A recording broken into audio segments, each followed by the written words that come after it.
আসসালামু আলাইকুম রহমতুল্লাহ।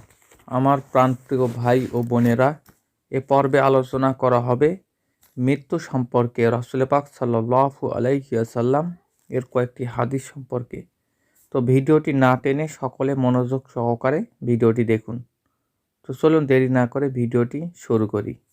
দুনিয়ার অন্যায় অপরাধ থেকে মুক্তি থেকে পরকালের শান্তির আবাস তৈরিতে মৃত্যু স্মরণ মানুষের জন্য অত্যন্ত কার্যকরী।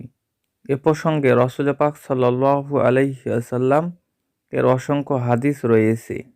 হযরত ওমর রাদিয়াল্লাহু তাআলা আনহু থেকে বর্ণিত, রাসূল পাক সাল্লাল্লাহু আলাইহি ওয়াসাল্লামকে জিজ্ঞাসা করা হলো, হে আল্লাহর রাসূল, সবচাইতে বুদ্ধিমান লোক কে?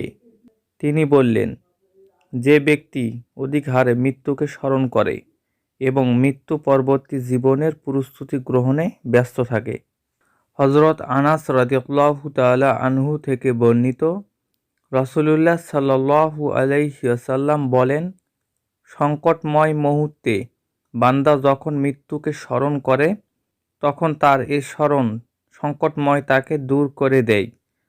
তখন এ স্মরণ তার সুখ স্বাচ্ছন্দ্যতাকে দূরে ঠেলে দেয়।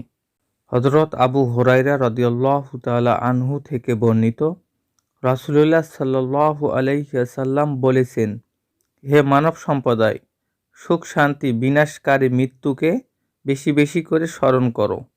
বিশ্বনবীর উল্লেখিত হাদিসগুলো দ্বারা এ কথাতেই প্রমাণ হয় যে মৃত্যুর স্মরণেই মানুষকে আখিরাতের জন্য প্রস্তুত করে এবং নেক আমলের প্রতি উদ্যক্ত করে, অন্যায় অসত্য পথ পরিহার করতে সহায়তা করে। সর্বোপরি দুনিয়ার সব ধরনের অন্যায় জুলুম অত্যাচার থেকে ফিরে থাকার মানসিকতা তৈরি করে দেয়।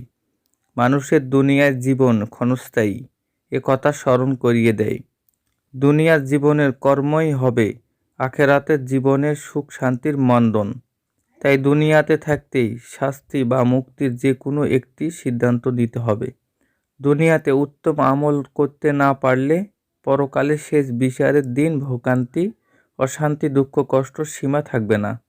বন্ধুরা, ভিডিওটি কেমন লেগেছে তা কমেন্ট বক্সে জানাবেন এবং বেশি বেশি আপনাদের বন্ধু বান্ধবদের মাঝে শেয়ার করবেন এবং কী বিষয়ের ভিডিও আপনাদের পছন্দ তা কমেন্ট বক্সে জানাবেন।